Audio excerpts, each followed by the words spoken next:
Assalamualaikum warahmatullahi wabarakatuh. Bismillahirrahmanirrahim. Alhamdulillahi rabbil alamin. Wabihi nasta'inu ala umuri dunya waddin.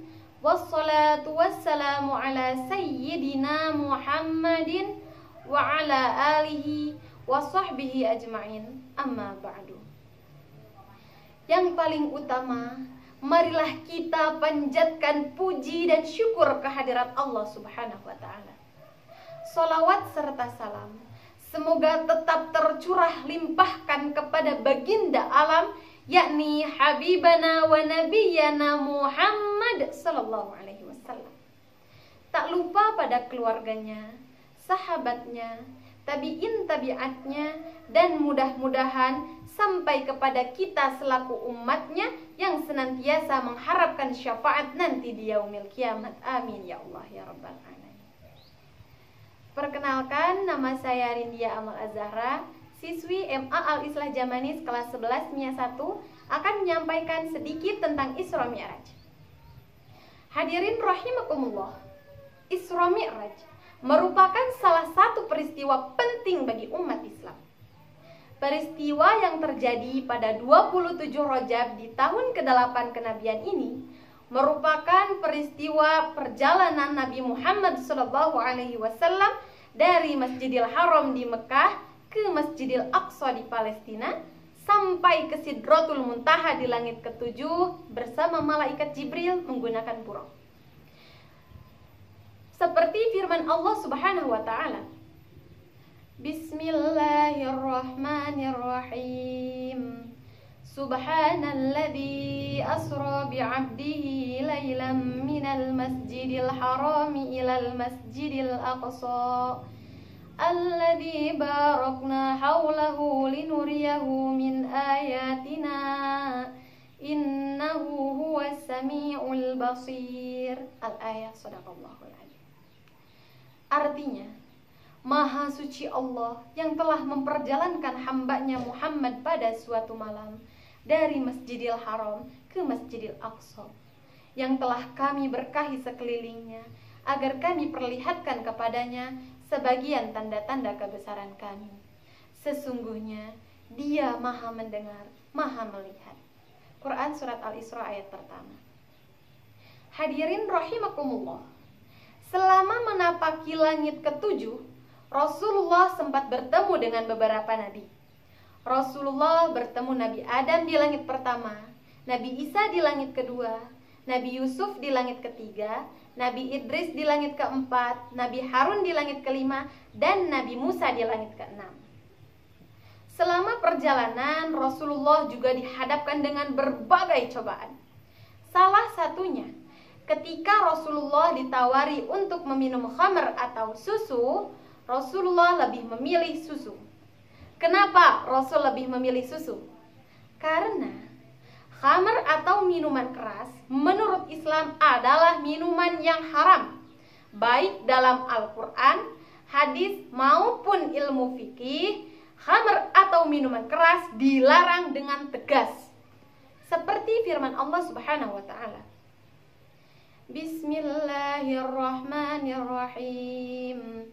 Yas'alunaka 'anil khamri wal maisir qul fihima itsmun kabiru wa manafi'u lin-nasi wa itsmuhuma akbaru min naf'ihima. Al-ayah. Shadaqallahul adzim. Artinya, mereka bertanya kepadamu tentang khamr dan judi. Katakanlah, pada keduanya terdapat dosa yang besar dan beberapa manfaat bagi manusia, tetapi dosa keduanya lebih besar daripada manfaatnya. Quran Surat Al-Baqarah ayat 219. Hadis Nabi sallallahu alaihi wasallam, an Ibni Umar radhiyallahu anna Nabiy sallallahu alaihi wasallam qala, kullu muskirin khamrun wa kullu muskirin haram. Artinya, dari Ibnu Umar radhiyallahu bahwasannya Nabi sallallahu alaihi wasallam bersabda, setiap yang memabukkan itu khamr dan setiap yang memabukkan itu haram. Hadis riwayat Muslim. Hadirin rahimakumullah, Mungkin sebagian dari kita pernah mendengar kisah seorang abid yang diceritakan oleh Sayyidina Utsman bin Affan radhiyallahu an. Dahulu ada seorang abid atau ahli ibadah yang biasa pergi ke masjid di antara orang-orang sebelum kalian, dan ia disukai oleh seorang wanita. Suatu hari, wanita itu mengutus pembantunya untuk menyampaikan pesan. Kami mengundang engkau untuk sebuah kesaksian. Sang abid itu pun pergi bersama pembantu tersebut. Ketika sudah sampai dan memasuki rumah sang wanita, wanita itu langsung menutup rapat semua pintu rumahnya dan tak ada orang lain.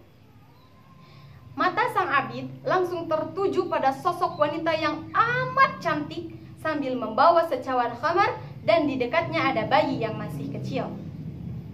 Lalu wanita itu berkata, "Demi Allah, aku tidak mengundang engkau untuk suatu kesaksian, melainkan agar engkau bercinta denganku, atau meminum khamar barang segelas bersamaku, atau engkau harus membunuh bayi ini.